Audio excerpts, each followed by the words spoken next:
আমরা শেষ নবীর উম্মত, যে নবীর উম্মত হওয়ার জন্য পূর্ববর্তী উম্মত নবীগণ, হযরত মুসা নবী থেকে ঈসা নবী, বিভিন্ন নবীগণ অর্থাৎ পূর্ববর্তী নবীগণ আফসোস করেছেন, আয় আল্লাহ, যদি আমাদেরকে এই আখিরি জামানার নবীর আমরা অর্থাৎ এখন বর্তমানে নবী বানিয়েছ, নবী না বানায়া যদি আখিরি জামানার নবীর উম্মত বানাইতা মনে হয় ভালো হইতো, এটা তাদের একটা ধারণা ছিল।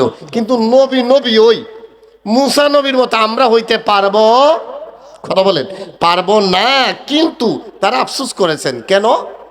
কারণ আমাদের শুক্রবার আছে, আমাদের রমজান আছে, আমাদের শাওয়াল চাঁদ আছে, আমাদের শবে বারাত আছে, শবে কদর ছিল। আমাদের এবাদতের দিনগুলি সুন্দরভাবে এবাদত করার সুযোগ আছে, বেশি বেশি এবাদত করার সুযোগ আছে। কিন্তু পূর্ববর্তী নবীগণ তাদের কোনো শবে বারাত ছিল না, শবে কদর ছিল না, এমন কোন রাত নাই, এমন কোন দিন নাই যেই দিনটা যেই রাত্রটা লাইলাতুল কদরের মতো। একমাত্র কেবলমাত্র শুধুমাত্র আপনি আমার নবী দু জাহানকে সরদার হুজুর আকরাম সাল্লাল্লাহু তাআলা আলাইহি ওয়াসাল্লামের উম্মত হওয়ার কারণে আমাদের জন্য একটা রাত আছে, যেই রাতটা হলো হাজার মাসের চেয়ে উত্তম একটা রাত। ওই একটা রাতের নাম হলো লাইলাতুল কদর। চিৎকার মেরে বলুন আল্লাহু আকবার। শুধু তাই নয়, আমরা শ্রেষ্ঠ নবীর শেষ উম্মত, শ্রেষ্ঠ উম্মত, এতে খুশি না বেজার? শ্রেষ্ঠ নবীর শ্রেষ্ঠ উম্মত, আমরা শ্রেষ্ঠ উম্মত। আল্লাহ যদি কবুল করে বলুন আমিন। হুজুর কেমন করে আমরা শ্রেষ্ঠ?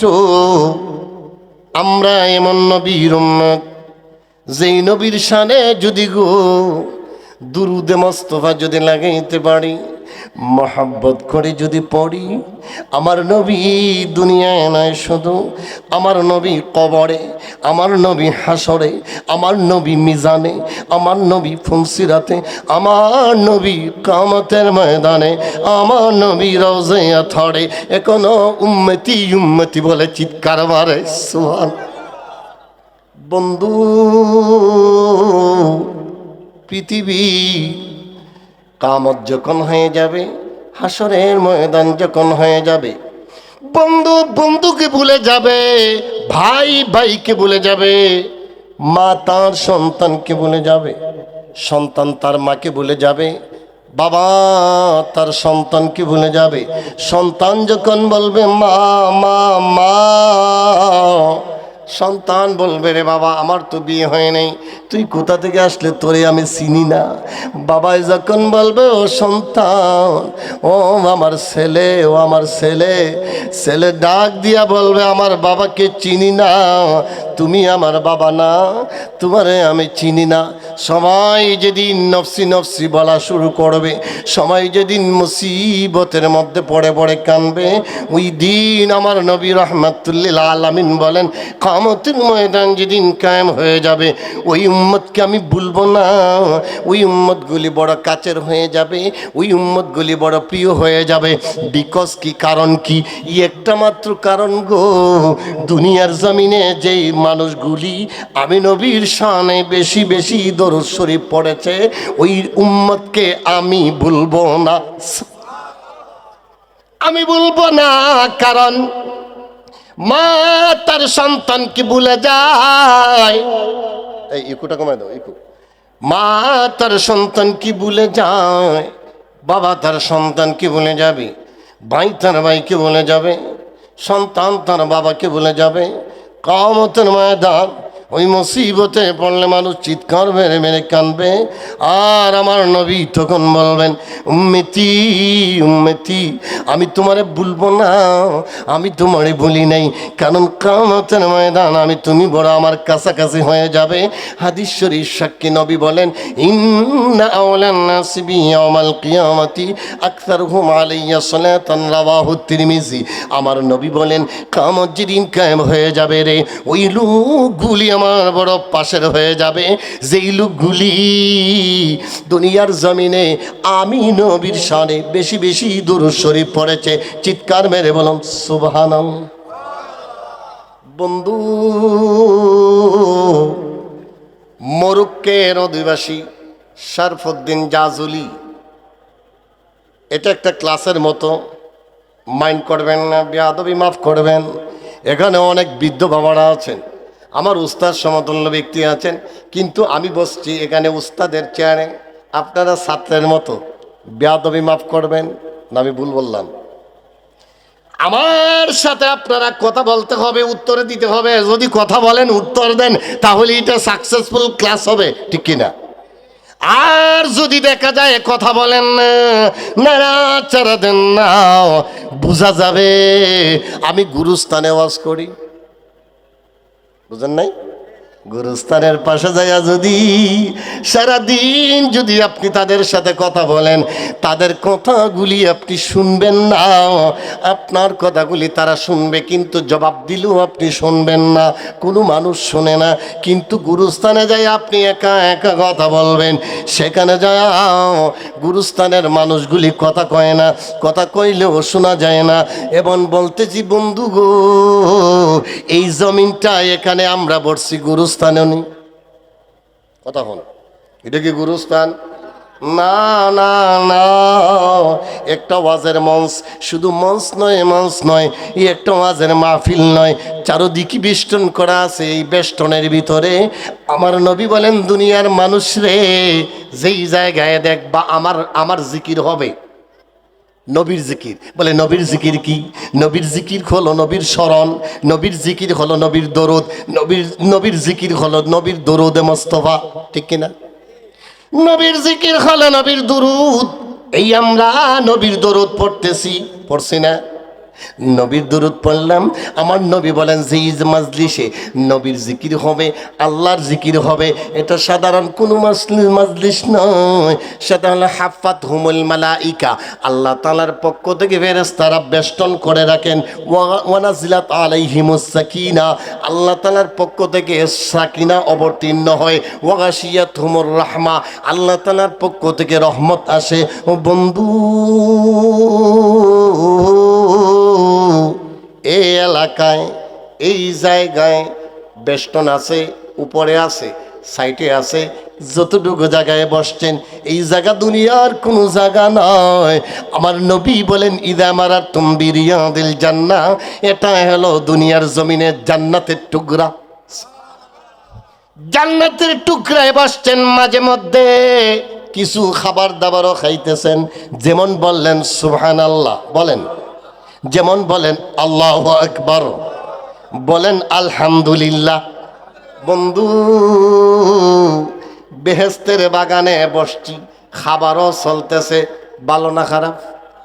ও বন্ধু, ইমাম শরফুদ্দিন জাজুলি রহমাতুল্লাহ আলাইহি মরক্কোর অধিবাসী। কোন দেশ? মরক্কোর অধিবাসী। মরক্কো দেশটা কেউ অনেকেই চিনত না, ইদানিং আমাদের দেশের লোকেরাও চিনে। সম্ভবত গত খেলায় যেমন মরক্কোরা জিতছিল নাকি। মরক্কো দেশের অধিবাসী আল্লামা শরফুদ্দিন জাজুলি রহমাতুল্লাহি আলাইহি, উনি রাস্তা দিয়ে হাঁটছিলেন, একজন বুজুর্গ ব্যক্তি। রাস্তা দিয়ে হাঁটার সময়, এমন সময় যাইতে যাইতে যাইতে যাইতে পাহাড়ের পাদদেশে হাঁটছিলেন, হঠাৎ করে পানির পিপাসার প্রয়োজন হলো, অজুর প্রয়োজন হলো। অজু যদি করতে হয় পানির দরকার আসেনি। পানি যদি না পাওয়া যায়, এখানে আলেম আছেন, পানি যদি না পাওয়া যায়, যদি পানি না পাওয়া যায় তখন তায়াম্মুম, আগে পানির ব্যবস্থা আছে কিনা দেখতে হবে, ঠিক কিনা? বন্ধু, ইমাম শরফুদ্দিন জাজুলি রহমাতুল্লাহ আলাই রাস্তা দিয়ে হাঁটছেন। যাইতে যাইতে যাইতে যাইতে যাইতে যাইতে পাহাড়ের পাদদেশে যেয়ে হাঁটতেছেন। হঠাৎ করে দেখলেন পাহাড়ের মধ্যে দেখে একটা কুয়ার মতো কি যেন দেখা যায়। কুয়ার কাছে গেলেন, যে দেখলেন পানি অনেক নিচে। অজু করবেন, পানি যদি নিচে হয় একটা সমস্যা আছে না নাই? নিচেও যাইতে পারেন না, পানিও তুলতে পারেন না। এখানের মধ্যে দাঁড়ায়া দাঁড়ায়া চিন্তা করতেছেন, কেমনে উজু করি, কেমনে পিপাসা নিবারণ করি। আমার তো এমন কোনো কিছু নেই, একটা বালতি যদি থাকতো আর ওই বালতির মধ্যে রশি লাগায় আমি পানি উঠাইতাম আর আমি ওযুগুলি করতাম, আমি নামাজ আদায় করতাম আর এখানে পানি পান করতাম। পানির যেহেতু ব্যবস্থা আছে রে বাবা, আমি কেমনে পানি পান করব, কেমনে আমি ওযু করব, এই ব্যবস্থা তো নাই। তিনি চিন্তার মধ্যে পড়ে আছে।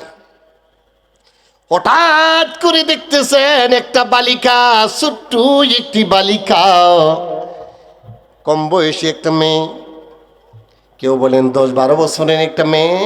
ওই মেয়েটা ওই ওই ওই পাড়ের পাশে এসে তার মুখ থেকে একটু থুতু নিক্ষেপ করেছে।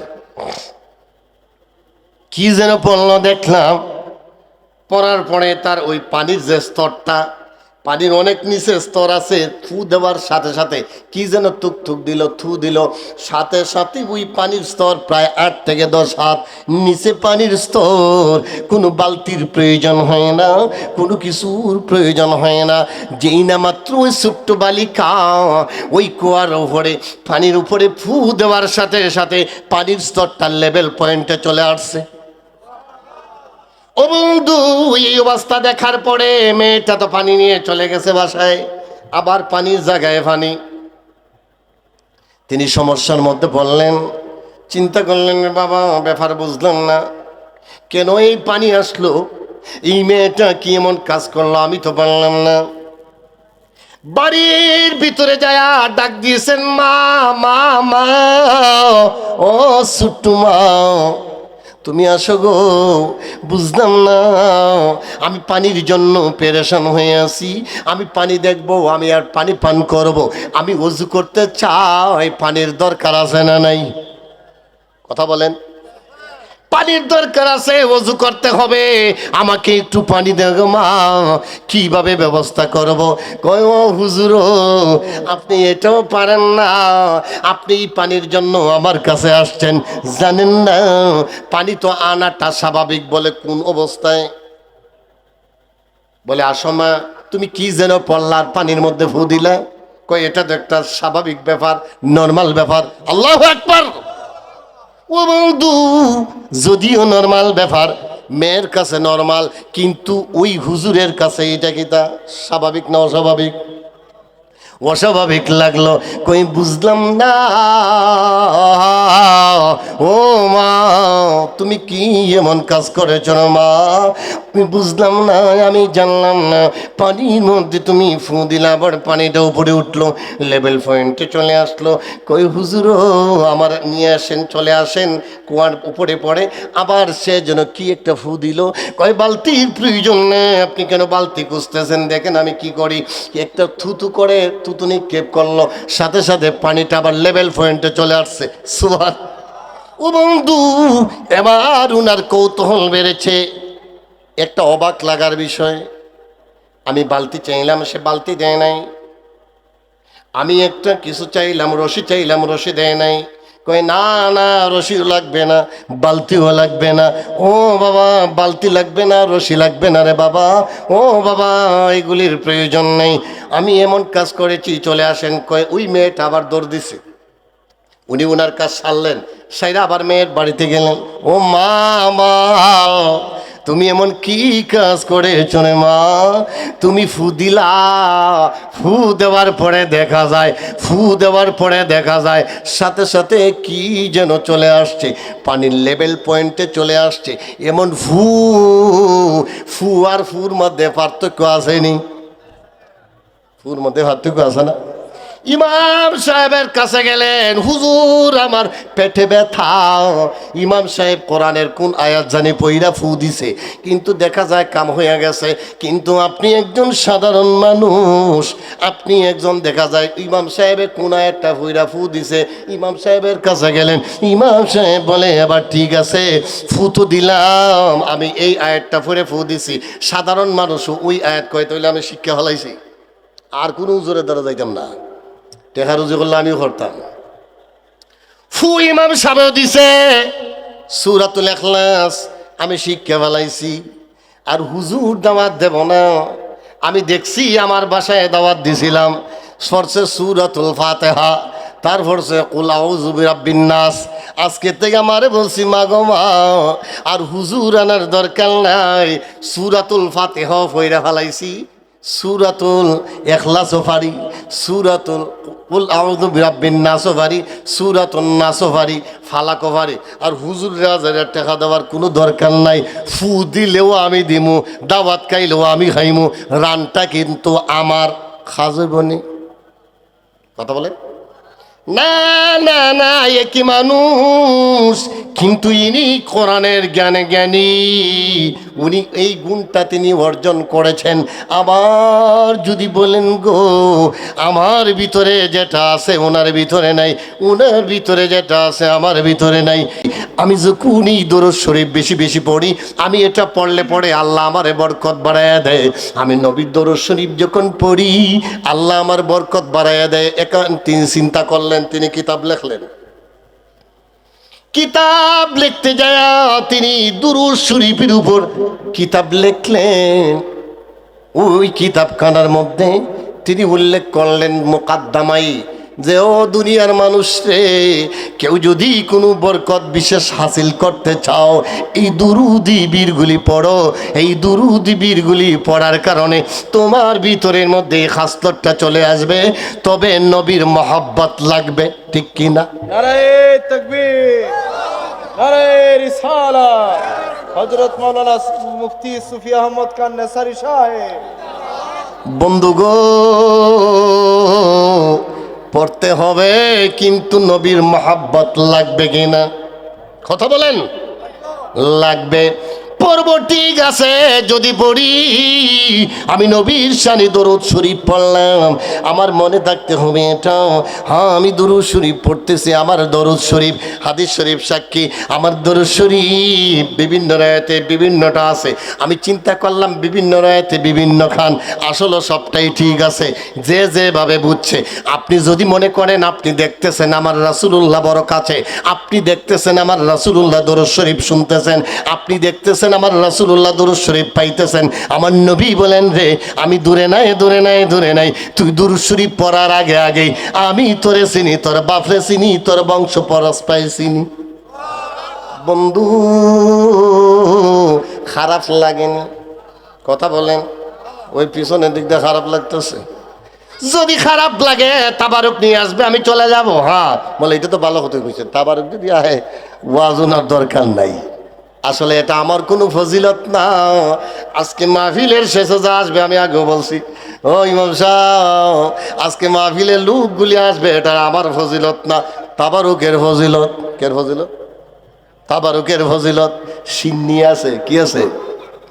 আমি আমার সাদেকপুর গাংপাড়া নিবাসীর এলাকাবাসীর উদ্যোগে বলতে চাই, এখানে বিশাল বড় বড় ডেক্সিতে আয়োজন করা হয়েছে, বিশাল আয়োজন। তাবারক অল্প সময়ের মধ্যে তাবারক দিয়ে দেওয়া হবে, কিন্তু যারা পরে আসবে প্যাকেট কিন্তু ছোটোটা, আগে যারা আসছে প্যাকেট বড়, কথা বলেন না, আগে যারা আসছে প্যাকেট বড়টা।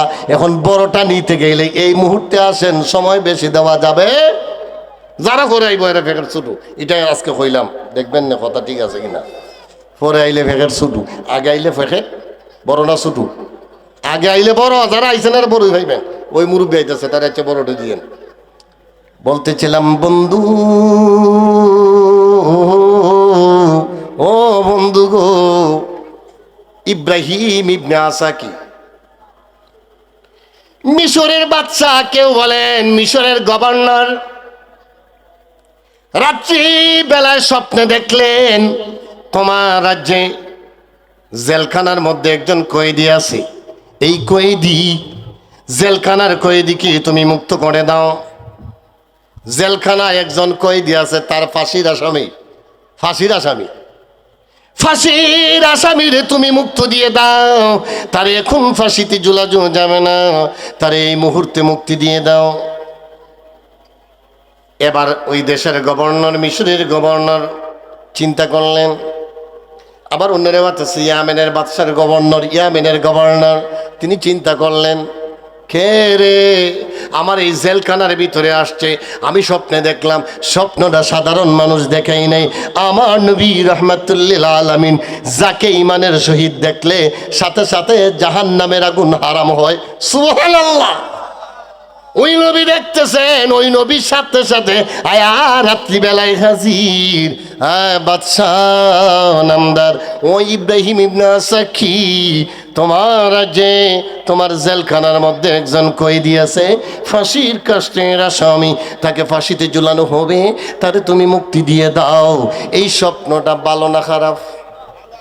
আরে ভাই, স্বপ্ন স্বপ্ন বেশ কম আছে, যে যেটা ভাবে এটা স্বপ্নে দেখে। যুবক খেলাধুলায় আছে। আমি অনেক সময় ওয়াজ মাহফিলে মাঝে মধ্যে, আগে তো থাকা লাগতো, এখন তো গাড়ি ঘোড়ার সিজন আছে, গাড়িতে করা লাগে অধিকাংশ মাহফিল। তো যদি ব্যাকওয়ার্ড এরিয়া হয় তখন থাকা লাগে। থাকতে যায়, থাকলাম ভাটি এলাকায়, থাকতে হলো, রাত্রে আসা যায় না। ছেলে একটা পাশে ঘুমাইছে, হঠাৎ দেখি কয় সখা সাইড। আমি কয় আরে বাবারে, আমি প্রথম বুঝি না কি শব্দ করে, হঠাৎ আমি কানে বাজছে কয়টা কয় সাইড। আমি কই সাইড কইছে, লাটটা দিছে আসতে, ওই যদি ছক্কা দেয়তে তো আমি শেষ। কতক্ষণ পরে দিছে ছক্কা, ছক্কা দেওয়ার সাথে সাথে আমি খাইছি জুড়ে একটা লাট। চিন্তা করলাম তার দিনে যা সে ভাবে, রাত্রিবেলায় স্বপ্নে দেখে, তার স্বপ্নে দেখিয়া ওই দিনের অবস্থানটা তার ভিতরে চলে আসে। দিনে যা রাত্রেও তা। কেউ দেখবেন বাসের যদি হেল্পার হয়, কয় উস্তাদ গাড়ি নামবো, বামে সাইড হইব, ডাইনি হারিব, মানুষ নামবো, উস্তাদ গাড়ি থামান, গাড়ি থামান, ঠিক কিনা? যার ভিতরে যা মনে করেন, যদি আপনি একজন কৃষিজীবী মানুষ, এক সময় মানুষ গরু দিয়ে হাল চাষ করত, গরু দিয়ে হাল চাষ করার সময় রাত্রি কইরাছে ওলাই ওলাই টিপ টিপ তিতি তিতি তিতি তিতি, তার মানে দিনের যা কাজ করেছে রাত্রিবেলায় তার মধ্যে খাসলত আছে না নাই? কথা কন্যা আসেনি? যদি একটা ছেলে ফুটবল খেলে দিনের বেলায়, রাত্রিবেলায় কোন সময় কোন শট দিব, যদি কোনো তালই, যদি কোনো বাবা, যদি কোনো মামা থাকে, তাহলে কাম সারছে, লাতের চোটে মামার কমর ডিল হয়ে যাইব। কথা বলেন না? কারণ গোল যদি ঠিক মতো দিতে পারে, আরো যদি প্লান্ডিক শট হয়, কেমন হইব? শটটাকে আসতে হইব না জোর হইব? কথা বলেন, শটটাকে আসতে হইব না জোর হইব?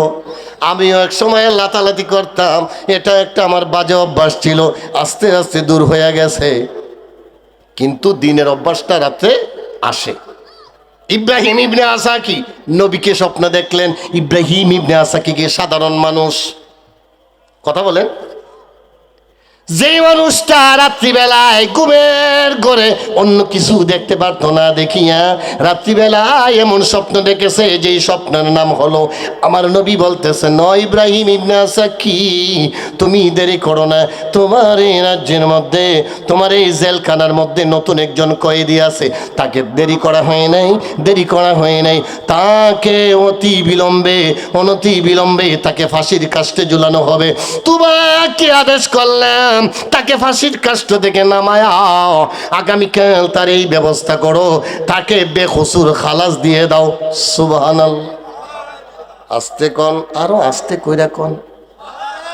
আরে ভাই, বাংলার মানুষ আস্তে কইলে জুড়ে কয়, জুড়ে কইলে আস্তে কয়, আর একটু আস্তে কন, মাইসে যেন না শুনে। সুবহানাল্লাহ। এখন আপনাদের সুবহানাল্লাহর ডাক শাকির মোহাম্মদ বাজার পর্যন্ত পৌঁছে, আমরা তা চাই না, সুবহানাল্লাহর আওয়াজ আল্লাহর আরশ পর্যন্ত শুনাইতে চাই। চিৎকার মেরে বলুন সুবহান। ও বন্ধু, রাত্রি স্বপ্নে দেখলেন ইব্রাহিম ইবনে আসাকি তোমার এই সিংহাসনের মধ্যে, তোমার এই অবস্থায় তুমি আছো। তোমারে আমি স্বপ্নে দেখে গেলাম তোমার জেলখানায় নতুন একজন কয়েদি ঢুকছে, তাকে ফাঁসির কাস্টে ঝুলানো হবে, তাকে মুক্ত করে দাও। সকাল হলে দেরি করেন নাই, ঘুম থেকে জাগ্রত হয়ে ডাক দিলেন জেল দারোগাকে, তোমার এই জেলখানায় কাকে নিয়ে আসছো? আগামীকাল তাকে ফাঁসি দেওয়া হবে। বলে হ্যাঁ ঠিক আছে। বলে তাকে তাড়াতাড়ি আমার কাছে নিয়ে আসো, তার সাথে কিছু কথা বলতে চাই। এমনিতেই বেকসুর খালাস দেওয়া যাবে না, কারণ যেই লোকটার ব্যাপারে আমার নবী সুপারিশ করেছেন এই লোকটা সাধারণ না অসাধারণ, এই লোকটার দাম আছে না নাই? ও ভাই, যেই লোকটা দুনিয়ার কোনো মানুষে গ্রহণ করে না, পরিবার তাকে গ্রহণ করে না, সমাজ তাকে গ্রহণ করে না, সমাজের মানুষ তাকে গ্রহণ করে না, বন্ধু বান্ধব তাকে গ্রহণ করে না, স্ত্রী পুত্র পরিবার পরিজন ভাই তার গ্রহণ করে না। কিন্তু ওই মানুষটা যদি গো আমার রাসূল যদি গ্রহণ করেন, পৃথিবীর কোনো মানুষের গ্রহণ করার দরকার। আমার রাসূল যদি গ্রহণ করেন, কবরে হাসরে মিজানে ফুলসিরাতে নাজাতের ব্যবস্থা আছে না নাই? এই মুরব্বী বাবা এদিকে আসেন, এদিকে আসেন, এই সেটটা খালি, এখানে বসে। বন্ধু, আপনাদেরকে জানিয়ে দিতে চাই, ও বন্ধু, পরের দিন জেল দ্বারকাকে ডেকে আনার পরে বলা হলো, ও বন্ধু, বন্ধু গো, তোমার কি এমন কাজ করেছো? আমার নবী আমার স্বপ্নে দেখাইলেন, আগে তুমি তুমি তোমার কাজটা বলো, কি জন্য তোমার এত মর্যাদা? এটা আমরা জানা দরকার আছে কিনা? কথা বলেন, শোনা দরকার আছে কিনা? বন্ধু গো, সবাই কিন্তু আমরা কবরে চলে যাব, কবরের সামানা জোগাড় করার দরকার আছে কিনা? কথা বলেন, আছে কিনা? কারণ মৃত্যুর পরে আমাদের এমন এক সময় আসবে, এই জন্য কবি বলতেছেন, মৃত্যুর পর যখন তোমায় রাখবে কবরে, আত্মীয় স্বজন যত সব যাবে সরে।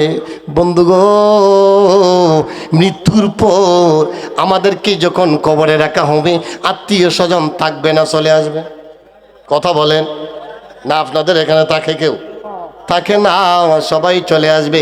কবি বলতেছেন, মৃত্যুর পর যখন তোমায় রাখবে কবরে, আত্মীয় স্বজন যত সব যাবে সরে, দয়াল নবী তাশরীফ আনবেন আমার কবরে।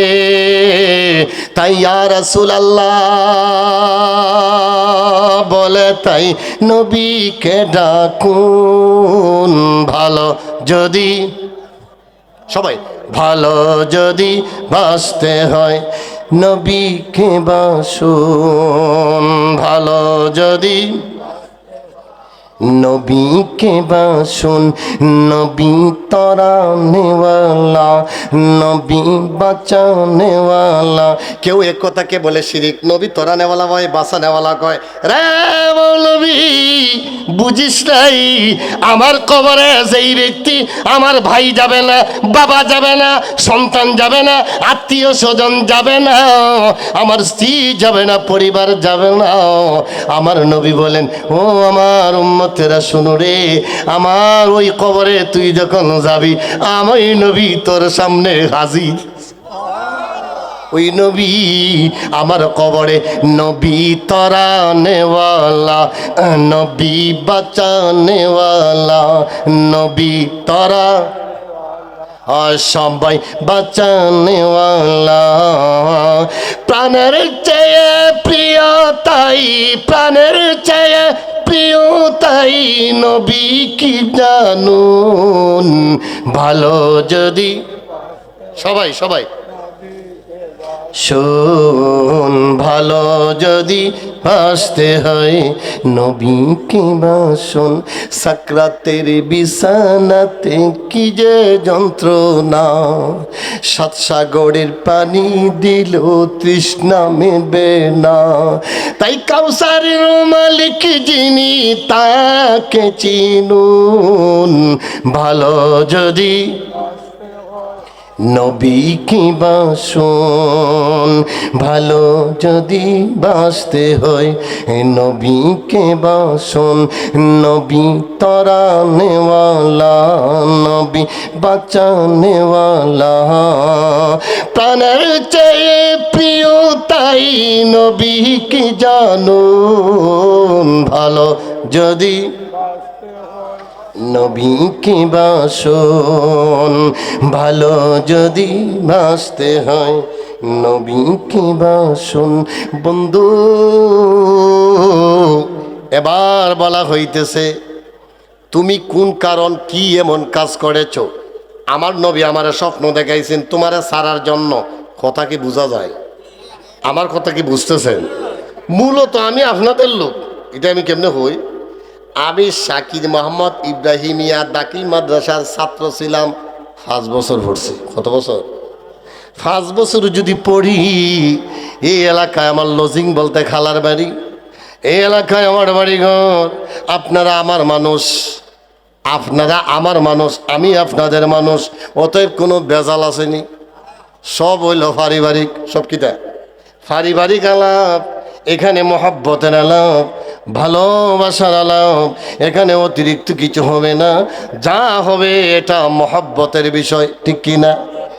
এবার বলতেছেন কিরি কি এমন কাজ করলি, কি এমন কাজ করার কারণে আল্লাহ পাক তোকে এত মায়া করেছেন? আমার নবী আমাকে স্বপ্ন দেখাইলেন তোরে সারার জন্য। এবার কই হুজুর, আমি ছিলাম একজন ডাকাত দলের সর্দারদের একজন। কি ছিলাম? ডাকাইতের সর্দারের একজন। আমি ছিলাম ডাকাত দলের একজন। আমাদের কাজ ছিল প্রতিদিন প্রতিনিয়ত আমি মানুষদের সাথে, বিশেষ করে মহিলাদের সাথে জেনা বেবিচার করতাম, আর রাস্তায় আমি ডাকাতি করতাম। জেনা বেবিচার করেছি, রাস্তায় ডাকাতি করতাম। হঠাৎ করে এইভাবে চলতেছিল। আমরা ম্যানেজ করে দিতে একটু বৃদ্ধ মহিলা। কি মহিলা? কথা বলেন, কি মহিলা? মানে বুড়া মহিলা। বুড়া মহিলা একদিন চলে বলে কলে কৌশলে একটা সুন্দরী মহিলাকে এনে দিল আমাদের কাছে। আইসা কয় তোমাদের ব্যবস্থা করলাম, আমাদেরকে টাকা দাও। মহিলাদেরকে কিছু পয়সা দেওয়া হতো, বিনিময় পয়সা দিয়ে তাকে বিদায় করে দিতাম। আর মহিলার সাথে খারাপ কাজ করতাম, জেনা ব্যভিচার করতাম, আমরা ডাকাতি করতাম। হঠাৎ দেখতেছি সুন্দরী রূপসী মহিলার চোখ বেয়ে বেয়ে, গাল বেয়ে বেয়ে পানি পড়তেছে। আমি বললাম, ও সুন্দরী মহিলা, তুমি কাঁদছ কেন, এত ভয় পাচ্ছ কেন? কয় আমি ভয় পাই এই জন্য, কারণ আমি দুনিয়ার অন্যান্য মানুষের মতো না। আমাকে বিভিন্নভাবে কলে কৌশলে বিভিন্ন অ্যাঙ্গেলে আমাকে প্রতারণার শিকার হয়ে আমি আসছি। আমি এমনিতে আমি কোনো খারাপ মহিলা না, আমি একজন সমাজের ভালো মহিলা। আমার একটা পরিচয় আছে, আমার একটা ব্যাকগ্রাউন্ড আছে। আমার পারিবারিক ব্যাকগ্রাউন্ড বড় শক্ত। যদিও আমি বড় টাকাওয়ালা নয়, যদিও আমি পয়সাওয়ালা নয়, আমার বংশের একটা ঐতিহ্য আছে। কেউ কেউ এরকম একটা গফ করে না। কথা বলেন। যদিও মানুষটা গরিব, কিন্তু তার যদি বাবা ভালো হয়, তার নানা যদি ভালো হয়, তার পূর্বপুরুষ যদি ভালো হয়, তার মা যদি ভালো হয়, সন্তানের মধ্যে কিছু খাসলত আছে কিনা? কয় মা, এবার তার প্রতি একটু দয়া লাগে গেছে। এখন সে বলতেছে, ও বাবা রে, আমার সাথে তোরা জেনি ব্যবসার করিস না, আমার একটা পরিচয় আছে। আমাকে তারা পরিচয় দিল। আমরা ছিলাম ডাকাত দলের 3-4 জনের, আমি ছিলাম একজন। আর সবাই ওই মহিলাটা আমাদেরকে পরিচয় দেয়, কয় আমার একটা পারিবারিক ব্যাকগ্রাউন্ড আছে। আমার মার বংশের মধ্যে, এমন কি আমার বাবার বংশের মধ্যে গো এমন একটা পরিচয় আছে। আমার বিশ্বাস এই পরিচয় জানার পরে তোমরা আমার সাথে বেয়াদবি করবি না। আমার একটা বড় পরিচয়, আমি হলাম আওলাদ রাসূল। আমি হলাম আওলাদের রসুল, আমার মার বংশ আওলাদের রসুলের বংশ, আমার বাবার বংশ আওলাদের রসুলের বংশ। এই বংশকে যদি তোমরা শ্রদ্ধা করো, এই যদি ভালোবাসো গো আওলাদের রসুল হিসাবে, তাহলে আমাকে কিছু মাফ করে দিও, আমারে তুমি মাফ করে দিও। হঠাৎ করে আমার মনের ভিতরে একটু আবেগ লাগছে, ভালোবাসা লাগছে, মহব্বত লাগছে। মাঝে মধ্যে ডাকাতেরও কিছু মহব্বত করে, ঠিক কিনা? বাস্তবতার শিকার অনেক জায়গায় হয়ে গেছি, কয়েকটি জায়গায় হয়ে গেছি। কয় না না হুজুরের মোবাইল আনার দরকার নাই, টাকা যেটা মাহফিল থেকে নিছে এইটা দিলান আর ওইটা দিলান, অসুবিধা নাই হুজুর, দোয়া কইরেন আমরা লাগে। এরকম কিছু লোকও আছে, আবার বেইজ্জত করে। যাই হোক, তাহলে বোঝা যায় ডাকাইতের মাঝেও কিছু নরম মানুষ আছে, ঠিক কি না? কথা বলেন। এবার কয় আমার ভিতরে একটু মায়া মায়া লাগলো, আওলাদের রসুলের সাথে কেমনি আমি বেয়াদবি করি, এটা বেয়াদবি করা যাবে না। আমার মনের ভিতরে একটা মহব্বত লেগে গেছে, কয়েকটা কাজ করি, এখানে আমি বেয়াদবি করতে পারবো না। আমি বললাম, আমি পেছনে গেলাম।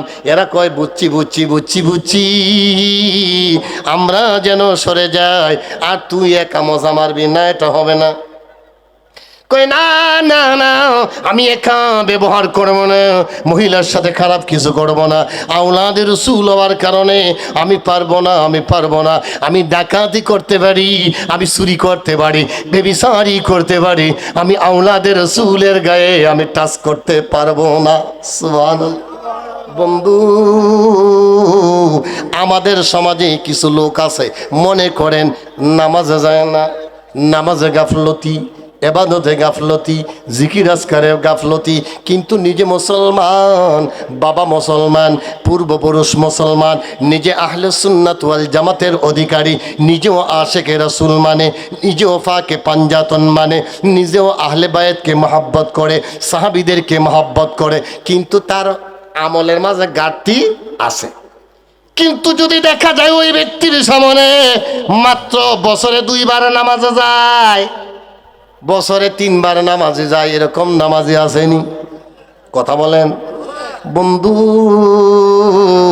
ওই ব্যক্তির সামনে যদি বলা হয় আমার রাসূলের বিরুদ্ধে কথা বলতেছে, আমার রাসূলের সামনে বেয়াদবি করে, কয় তোর একদিন আমার একদিন, জীবনে নামাজ পড়ি নাই তাতে কি হয়েছে, অসুবিধা নাই। সে কইতেছে অসুবিধা নাই, কিন্তু জীবনে যেহেতু কোনো কাজ করতে পারলাম না, তুই আমার আল্লাহর কোরআনের বিরুদ্ধে কথা বলছিস, হয়তো তোর একদিন না হইতে আমার একদিন, তোর একদিন না হইলে আমার একদিন, জেল ফাঁসি তো পুরুষের লাগে, ওই তোর কল্লাটা হারাইলিম, ঠিক কিনা?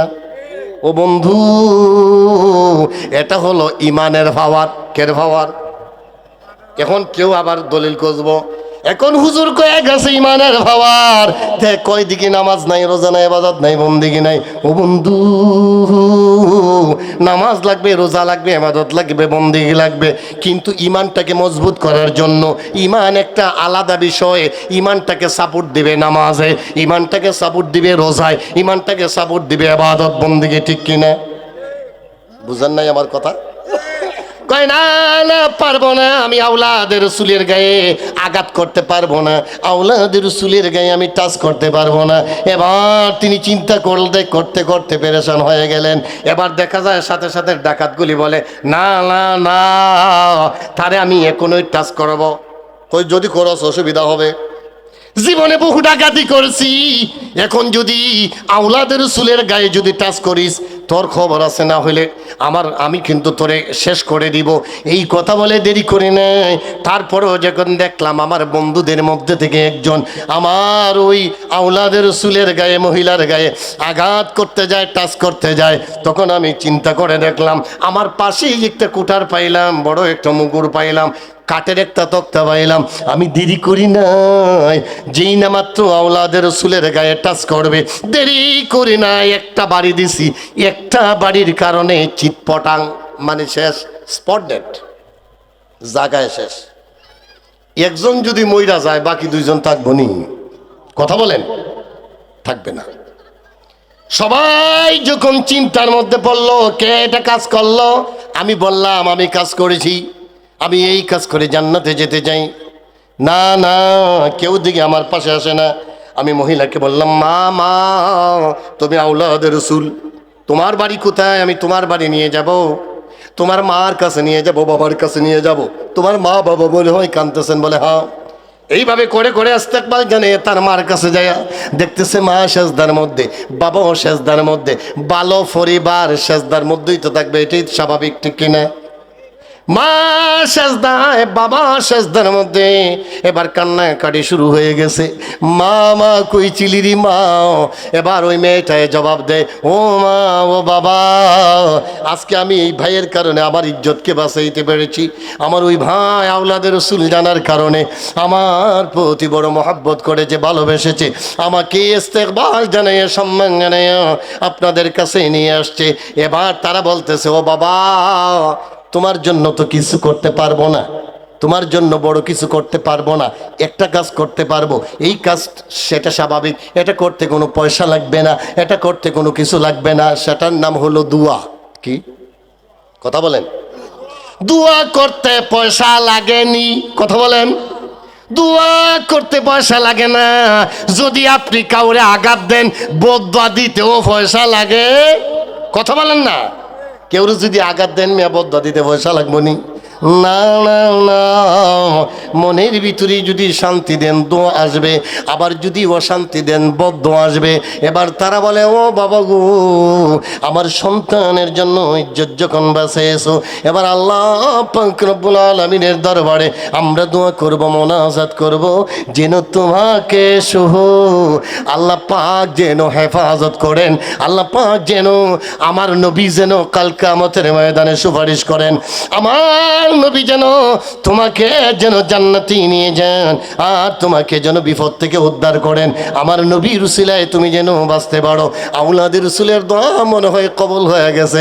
বাদশা নামদার কয়, শুনছুনি জানছুনি, গতকাল রাত আমার নবী স্বপ্ন দেখাইছেন, নবী তোমার প্রতি খুশি, তোমাকে যেন বেকসুর খালাস দেওয়া হয়। চিৎকার মেরে বলুন সুবহানাল্লাহ। বন্ধু, আমার নবী রাহমাতুল লিল আলামিন, নবীরে ভালোবাসলে ভালোবাসা শেষ না।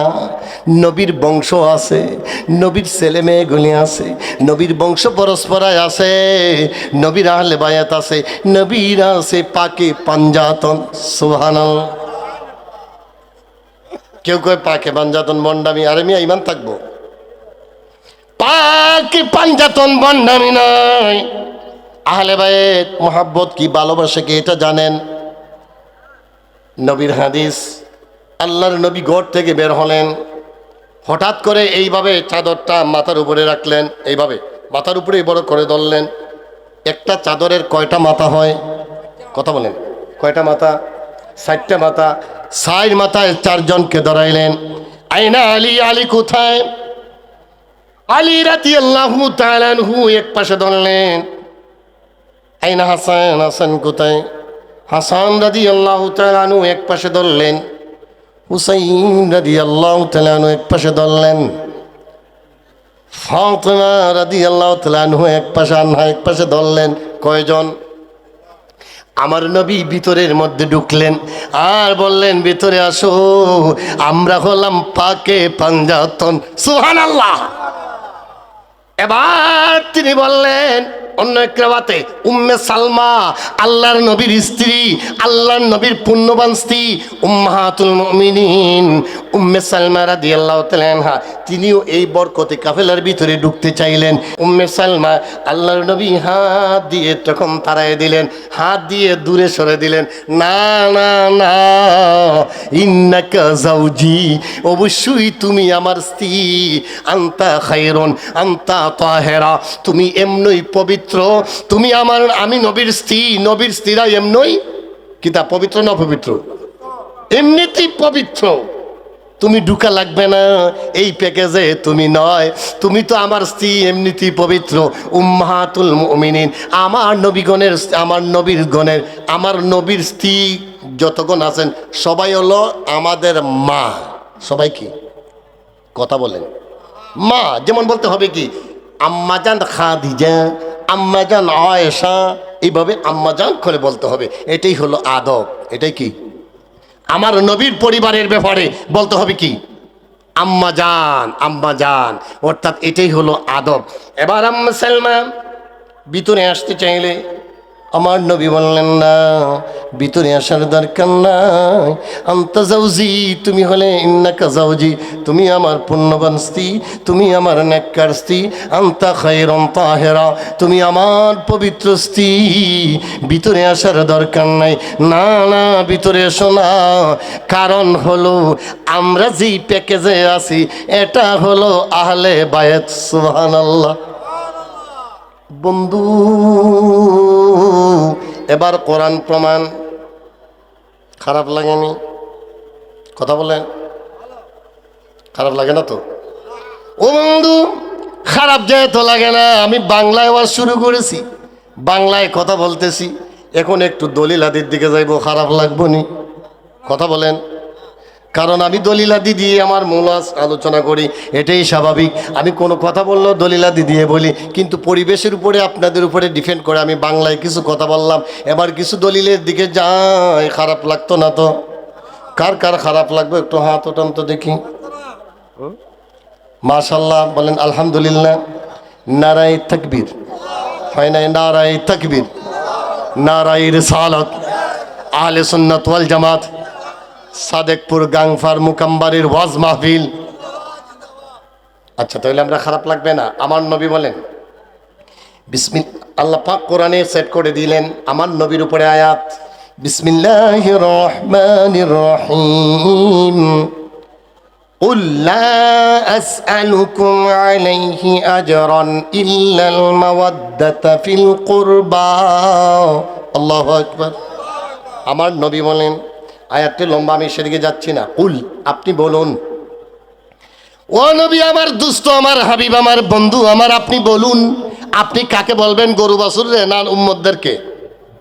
কথা বলেন বাবারে। আমার নবী ওয়াজ করবেন গরু বাছুরদের কাছে না মানুষের কাছে? মানুষ বলতে উম্মত, নবীর উম্মত মানে আমরার কাছে। এই পৃথিবী জগৎবাসী আমার নবীরে দেখি নাই, কিন্তু কোরআন রয়েছে। আমার নবীর উপরে আল্লাহ আয়াত নাজিল করে দিলেন, এই কোরআন যতদিন পর্যন্ত থাকবে আমার আল্লাহর হুকুমটাও ততদিন থাকবে। আমার আল্লাহ বলেন, কুল, নবী গো আপনি বলুন, লা আসআলুকুম, লা মানে না, লাও না বুঝায়, মাও না বুঝায়, এটা হইলো আরেকটা। লা বলতে এটা হইল মুজার রান্না, অর্থাৎ বর্তমান ভবিষ্যৎ। লা আসআলুকুম আলাইহি আজরা, লা না আসআলুকুম আলাইহি আজরান ইল্লাল মাওয়াদ্দাতা ফিল কুরবা। ও বন্ধু, বন্ধু গো আমার নবী, তুমি তোমার উম্মতদেরকে জানা দিবা, তুমি মানুষদেরকে বলবা, তুমি ইমানদার লোকদেরকে বলবা, তাদেরকে আমার পক্ষ থেকে মেসেজটা জানিয়ে দিবা। তুমি তাদের কাছে বলবা, লা আসআলুকুম আলাইহি আজরা, তোমাদের কাছে আজরুন শব্দের অর্থ পুরস্কার, আজরুন শব্দের অর্থ বিনিময়, আজরুন শব্দের অর্থ উপহার, আজরুন শব্দের অর্থ গিফট।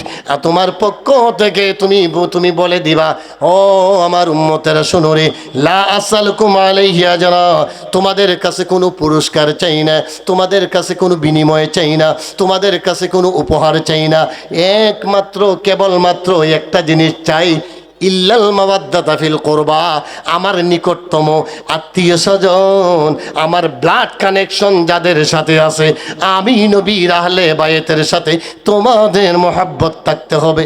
সুবহান। আর কিচ্ছু চাই না।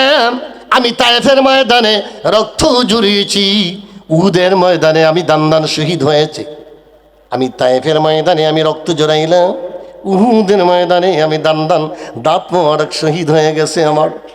আমি কাফির দিয়ে কুফারের হাতে আমি মার খেয়েছি। আমি যখন সেজদায় গেলাম, আমি সেজদায় যাওয়ার পরে আমার পিঠের উপরে কাফের মুশরিকেরা আমার পিঠের উপরে নারী বুড়ি চাপিয়ে দিয়েছে। আমি কষ্ট পাইলাম, আঘাত পাইলাম, না না না, তারপরও তোমাদের কাছে আমি এত কিছু করলাম। আমি ইসলামের জন্য, আমি রিসালাতের দাওয়াত যখন তোমাদেরকে দিলাম, আমি দাওয়াত দিতে যাই এত কিছু মার খাইলাম, কষ্ট পাইলাম, তোমাদের কাছে বিনিময় আমি কিচ্ছু চাই না। আমি যেদিন থাকবো না, আমি চলে যাওয়ার পরে আমার আহলে বায়তের সাথে, আমার বংশধরদের সাথে একদল লোকগুলি বেয়াদবি করবে। যেন বেয়াদবি না করে আমি জানাই দিলাম, আল্লাহ শিখিয়ে দিলেন, ও বন্ধু তোমাকে বলে দিলাম, তুমি মানুষদেরকে জানায় দাও, কোনো মহাব্বত নাই, কোনো ভালোবাসা নাই, এমনিতেই নাই, আর কিচ্ছু চাই না। আমি কোনো টাকা চাই না, ব্যাংক চাই না, বাণিজ্য চাই না, ব্যবসা চাই না, আমি জমি জমা চাই না। একটা মাত্র চাই, আমি আমার সন্তানদেরকে রেখে গেলাম, আমার ভালোবাসা লোকদেরকে রেখে গেলাম, তাদের প্রতি ভালোবাসা দেখাইতে হবে। এটা হলো ঈমান। সুবহানাল্লাহ। আমার নবী চলে গেলেন, হাসান রয়ে গেলেন। আমার নবী চলে গেলেন, হযরত হুসাইন রয়ে গেলেন। আমার নবী চলে গেলেন, মা ফাতেমা রয়ে গেলেন। আমার নবী চলে গেলেন, হযরত আলী রাদিয়াল্লাহু তাআলা আনহু রয়ে গেলেন। আমার নবী চলে গেলেন, হাজার হাজার লক্ষ লক্ষ সাহাবীগণ রয়ে গেলেন। এবার বলেন, ও দুনিয়ার মানুষ রে, লা আসআলুকুম আলাইহি আজরান। আজরান মানে পুরস্কার। আমি কোনো পুরস্কার চাই না, বিনিময় চাই না, আমি কোনো কিচ্ছু চাই না, কোনো উপহার চাই না। আমি চাই আমার বংশের, আমার আত্মীয়, আমার ভালোবাসার, আমার পাকে পাঞ্জাতনের প্রতি মহব্বত। আল্লাহু আকবার। আরো জুড়ে বলুন আল্লাহু আকবার। বন্ধু, আমি চাই আমার পাকে পাঞ্জাতনের প্রতি মহাব্বত, আমি চাই আমার ভালোবাসার মানুষের প্রতি মহাব্বত, আমার আহলে বায়তের প্রতি মহাব্বত। আমার হাসাইনকে ভালোবেসেছো, আমাকে ভালোবেসেছো, আমার হুসাইনকে ভালোবেসেছো, আমাকে ভালোবেসেছো, আমার আলীকে ভালোবেসেছো, আমাকে ভালোবেসেছো, আমার ফাতেমাকে ভালোবেসেছো, আমি নবীরেই ভালোবেসেছো। আল্লাহু আকবার। তার মানে শুধু তাই নয়, আল্লাহর নবী সাহাবীদের ব্যাপারে বলে গেছেন। আহলে বায়াত তো অনেক দূরের ব্যাপার, সাহাবীদের ব্যাপারে আল্লাহর নবী বলেন, ও দুনিয়ার মানুষ রে, আলা সাবধান, আলা সাবধান। আমার নবী সাবধান করে বলে গেছেন রে, আমার সাহাবীদের ব্যাপারে সাবধান, আমার সাহাবীদের ব্যাপারে সাবধান, আমার সাহাবীদের ব্যাপারে সাবধান। তোদেরকে সাবধান হইতে হবে, কারণ আমি চলে যাওয়ার পরে, আমি যেদিন থাকবো না পৃথিবীর জমিন থেকে, আমি যেদিন পর্দা করে চলে যাব, রাউদাত মিন রিয়াদিল জান্নাহ, জান্নাতে যেদিন আমি চলে যাব, দুনিয়ার জমিনে থাকবো না, ওই দিন এমন একদল লোক বের হবে, আমার সাহাবীদের ব্যাপারে গালিগালাজ করবে, আমার সাহাবীদেরকে কষ্ট দিবে।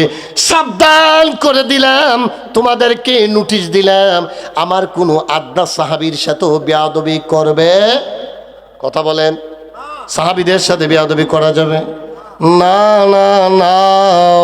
আমার নবী বলেন, দুনিয়ার মানুষ রে, যদি সাহাবীদের সাথে বেয়াদবি করো, মনে করো তোমার জন্য খারাপ খবর আছে।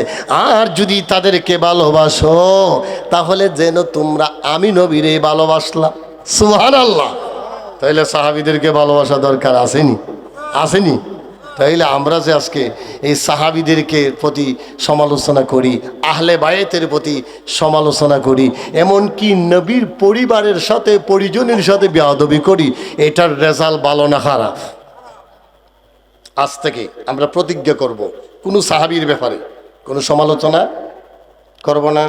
আমার নবীর হাদিস, ও দুনিয়ার মানুষ, এমন এক সময় আসবে যেই লোকগুলি আমি নবীর সাহাবীর বিরুদ্ধে সমালোচনা করবে, তাদেরকে তোমরা যদি পাও, তাদেরকে তোমরা যদি পাও, তাদের সাথে তোমরা ওয়ালা তুনাকিহুহুম, তাদের সাথে বিবাহ শাদী নাই। কি নাই? কথা বলেন। আরে ভাই, ওয়াজটা তো ক্লাস। তাদের সাথে কি নাই? কথা বুঝে না।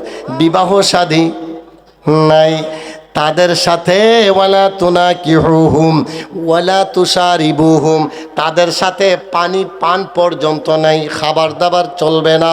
ওয়ালা তুআকিলুহুম, আমার নবী বলেন, পৃথিবীর মানুষ, ও তোমাদের কি জানিয়ে দিলাম, আমি যেদিন থাকবো না, যদি সাহাবীর বিরুদ্ধে সমালোচনা করে এমন লোক যদি পাও, তাদের সাথে খাবার দাবার নাই।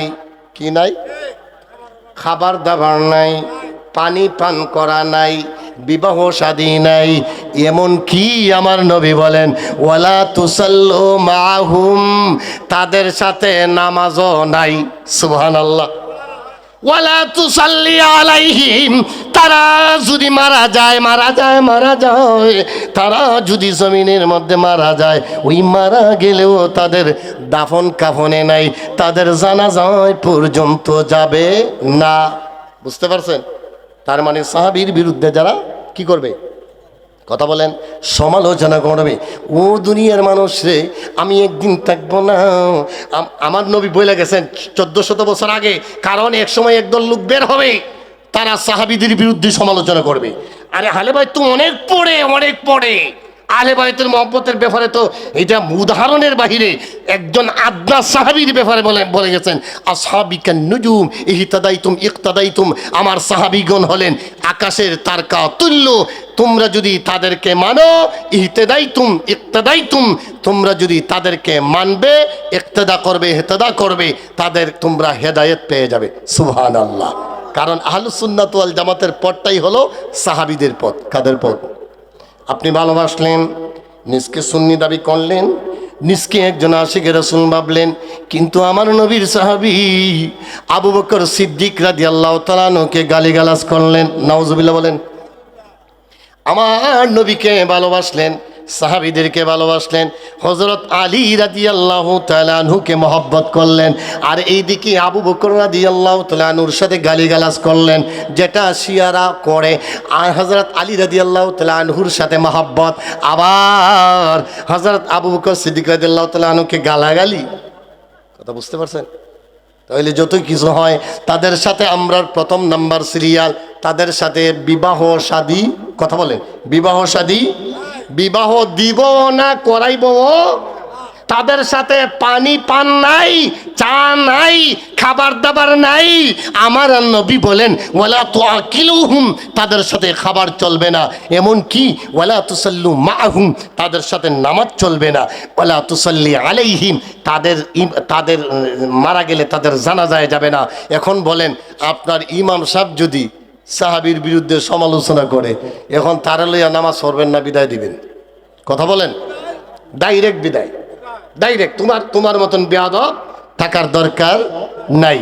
এখন অনেক জায়গায় আছে সাহাবীদের বিরুদ্ধে সমালোচনা আরম্ভ হয়ে গেছে, এটা থেকে আমাদের সাবধান থাকতে হবে। তাহলে নবীর আহলে বায়েতের মহব্বত, আগে সাহাবীদেরকে ভালোবাসার, নবীর আহলে বায়েতের মহব্বত তো অনেক পরের বিষয়, অনেক মহব্বতের বিষয়। পাকে পাঞ্জাতন তো আরো, মানে খাসের উপরে খাস, আখাসুল খাস। আই মিয়া, এখানে যারা বসছেন তারাও মুসল্লি, আমার এখানে ডানে বামে যারা বসছে তারাও, কথা বলেন না, তারাও কি মুসল্লি। কিন্তু কেন তাদেরকে মানে ওই কমিটিও সম্মান জানাইছে, আমিও সম্মান জানাইছি, পরিবেশও সম্মান জানাইছে, আপনারাও সম্মান জানাইছেন, ঠিক কিনা? তার মানে আখাসুল খাস, খাসের উপরে খাস। তার মানে এমন হলো আহলে বায়েত থেকে আরো কাছের যিনি, তারা হলো পাকে পাঞ্জাতন। তারা কি, কথা বলেন, পাকে পাঞ্জাতন তো একটা প্যাকেজ, জান্নাতি প্যাকেজ, জান্নাতি কাফেলা, যেই কাফেলায় আমার নবী উনাদের পবিত্র স্ত্রীকে ঢুকাইতে চান না, বলে না তুমি এমনি পবিত্র, আর আমরা হইলাম এটা আলাদা প্যাকেজ। সুবহানাল্লাহ। তাহলে আমরা সাহাবীদের বিরুদ্ধে সমালোচনায় যাব, তারা যদি যারা সমালোচনা করে তাদের সাথে জানাজা পর্যন্ত যাবেন না, যদি জানেন যে এই লোকটা সাহাবীর বিরুদ্ধে সমালোচনা করেছিল। এই দিক থেকে আমরা সাবধানতার সহিত অবলম্বন করব। রাজি আছি মুসলমান? আমরা হাত উঁচু করে দেখাই, নারায়ে তাকবীর, নারায়ে রিসালাত, আহলে সুন্নাত ওয়াল জামাত। বন্ধুরা আমার, খারাপ লাগতেছিল, রাত্রি গভীর হয়ে যাচ্ছে, আলোচনা শেষের দিকে, 12টার ভিতরে সব শেষ, দোয়া মিলাদ সহ সব শেষ, বাসায় যাবেন 12টার ভিতরে, আমিও তো যাইতে হবে, রাস্তা অনেক দূর। বলতেছিলাম, বন্ধু আপনি আমি এমন এক জায়গায় আছি, এমন এক ফিতনার জামানায় আছি, আহলে বাইতের মহব্বত কি সাহাবীদের বিরুদ্ধে সমালোচনা করে, দলিল দেয়।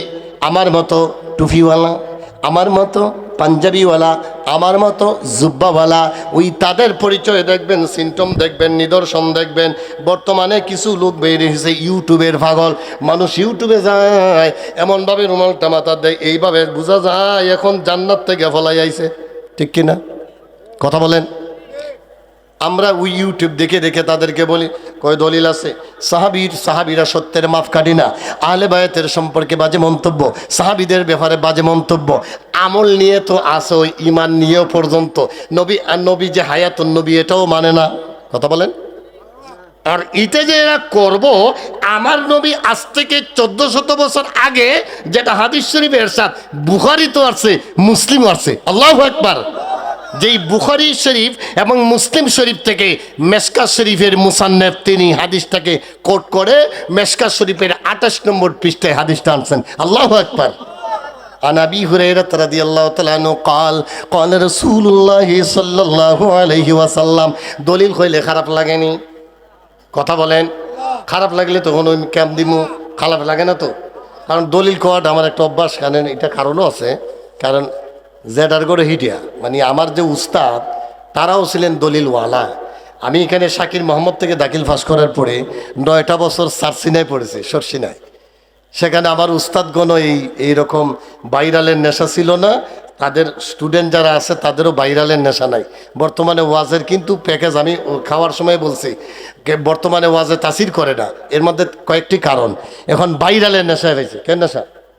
বাইরালের নেশা। সুতায়ও চায় বাইরাল বক্তার ওয়াজুন তো, ঠিক কি না? কতক্ষণ বই রয়েছে রে, বুঝে না। সুতায়ও চায় বাইরাল বক্তার ওয়াজ শুনতো, আর কমিটিও চায় বাইরাল বক্তা দিয়া ওয়াজ করাইতো, ঠিক কিনা? আর যিনি বক্তা তিনিও চায় বাইরাল হইতো, বাইরাল না হইলেও চায় কিটা বাইরাল হইতো। এখন বাইরাল হইতে গেলে এখন কেমনে ওয়া লাগবো হেবাটা চিন্তা করতেছে। আবার বাজার তো 70,000। আমি একটু অন্যদিকে গেলাম, এটা কিন্তু কয়েক মিনিটে শেষ করতেছি। কয় আমার বাজার তো 70,000, আমার একটা এডাম আছে না, আমি ফরজ গোসল এইগুলি কেমনে করি, নবীর আহলে বায়াতের পরিচয় আমি কেমনে দেই, হাদিস কেমনে বলি। কারণ আমারে তো বুমা মারলো 2টা হাদিস বার হয় না। আমার তো কণ্ঠ অনেক সুন্দর, মানুষ আমারে জানে। গলার কারণে আমারে 70,000 টাকা দিয়ে কিনে আনছে। আমার 1 থেকে 1.5 ঘন্টা কথা বলবো, আমি মিনিটে আমার 1000। আমার কথাটা দামি হইতে হবে। আমার কথাটা যদি জমিনের হয় এটা মানায় না। আমার কথাটা চিন্তা করে কয়, আমার কথা হইতে হবে এমনভাবে চিন্তা করছে। বাসার থেকে আওয়ার সময় কই জিব্রাইল 4র্থ আকাশে, 5ম আকাশে, 6ষ্ঠ আকাশে, 7ম আকাশে গেছে। 70,000 নূরের পর্দা ভেদ করে গেছে। উনার মাঝে 600 নূরের পাকা ছিল। আসছে আর গেছে, আর লোক বাড়ি যায় আর কয় আজকে ওয়াজ হয়েছে রে বাটা, ফাটাই লইছে। কিতা করছে? ফাটাই লইছে। বলে কের ওয়াজ হইছে? ওয়াজ হইছে বা। বলে কের ওয়াজ? কয় আকাশের ওয়াজ। কের ওয়াজ? কথা বলেন। কের ওয়াজ? আকাশের ওয়াজ। কয় তাই নাকি? আসলে তো ঠিকই।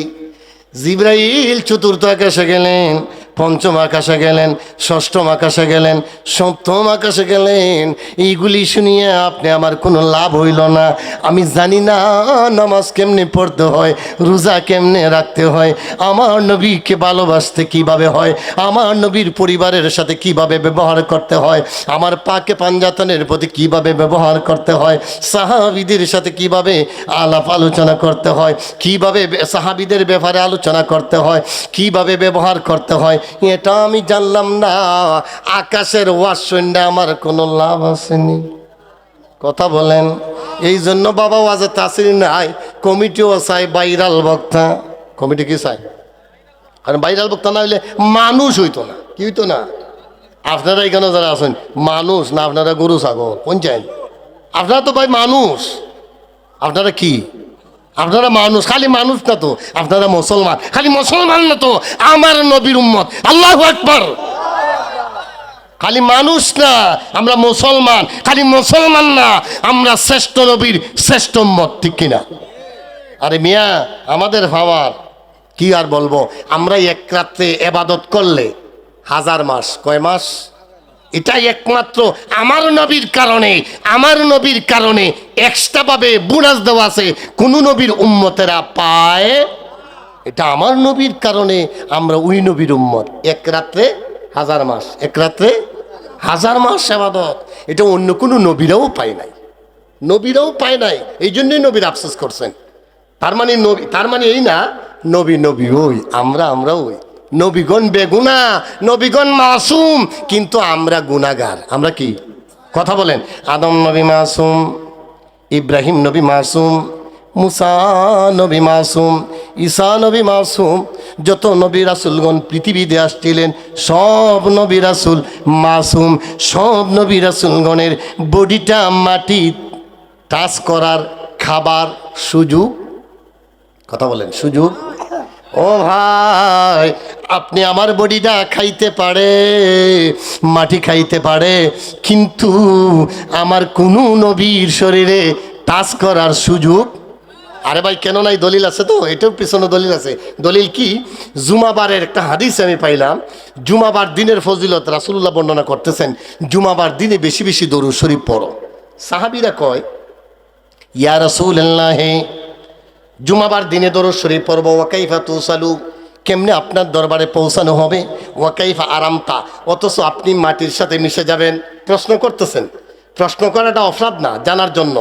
ইয়া রাসূলুল্লাহ, নবী গো, জুমার দিন বেশি বেশি দুরূদ শরীফ আপনার উপরে পড়ব, পড়লে লাভ হবে কি? এবার রাসূলুল্লাহ বলেন, ও আমার সাহাবী, তোমরা বলতেছো ওয়াকাইফা তুসালু ওয়াকাইফা আরামতা, অথচ আমি মাটির সাথে মিশে যাব, কিভাবে আমার কাছে পৌঁছানো হবে জানোনি? আমার নবী একটু রাগান্বিত হয়ে বলেন, তিনি বললেন, দুনিয়ার মানুষ তোমরা শোনো, সাহাবারা তোমরা শুনে রাখো, ইন্নাল্লাহা হাররামা আলাল আরদি আন্তাকুলা আজসাদাল আম্বিয়া।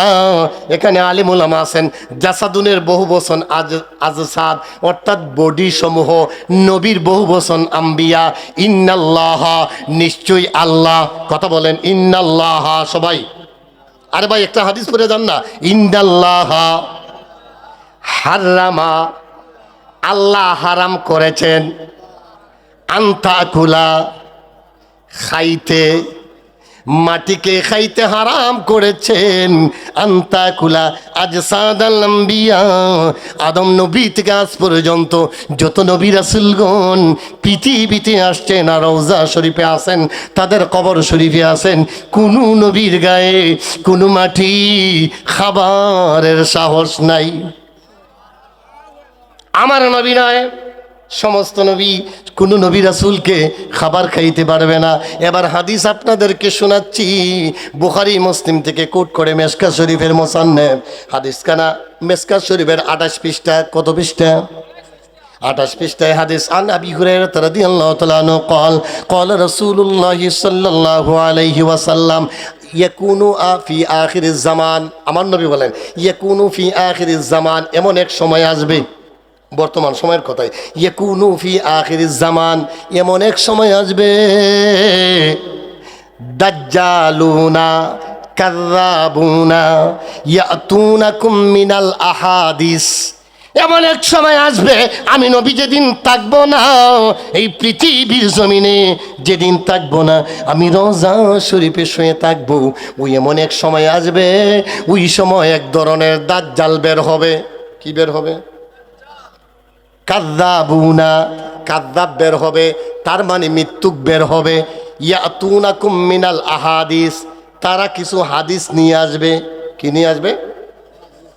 হাদিস বলবে, কইব সহি সহি, ইয়াতুনাকুম মিনাল আহাদিস, তারা কিছু হাদিস নিয়ে আসবে, মালাম তাসমাউ আনতুম ওয়ালা আবাউকুম, নবী বলেন, ও দুনিয়ার মানুষ রে, যেই হাদিসগুলি তোমরা শোনো নাই, তোমাদের বাপ দাদারাও শুনে নাই।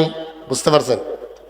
তোমরাও শোনো নাই, তোমাদের বাপ দাদারাও শুনে নাই, আনতুম ওয়ালা আবাউকুম, তাদেরকে যদি তোমরা পাও, ফাইয়াকুম ওয়া ইয়াহুম, তাদের থেকে তোমরা বেঁচে থাকবে, না হলে তোমাদের ইমানে গুণে ধরবে। কি ধরবে? ইমানের মধ্যে জন্ডিস আসবে, ইমানে ক্যান্সার ধরবে, ইমানের লিভার খারাপ হয়ে যাবে, ইমান নষ্ট হয়ে যাবে, ইমানে ঘুণে ধরবে, ইমানের মধ্যে উলু ধরবে। আমার নবী বলেন, ওই যদি তাদেরকে পাও, ফাইয়াকুম, যদি তাদেরকে পাও, ফাইয়াকুম ইয়াহুম, তাদেরকে তোমরা যদি তোমরা পাও, তাদের থেকে তোমরা বেঁচে থাকবে। লা ইউদিল্লুনাকুম ওয়ালা ইফতিনুনাকুম, তাদের ফিতনায় তোমরা পড়বে না। রাজি আছি? বুঝেন নাই? যদি তাদেরকে এই ধরনের ঘুমটা মৌলবীকে পেয়ে যান, আর যদি বলে সাহাবীরা মাফ কাটের না, বোঝা যাবে আমার নবী 1400 বছরের আগের হাদিস ওই তাদের ব্যাপারেই বলে গেছেন।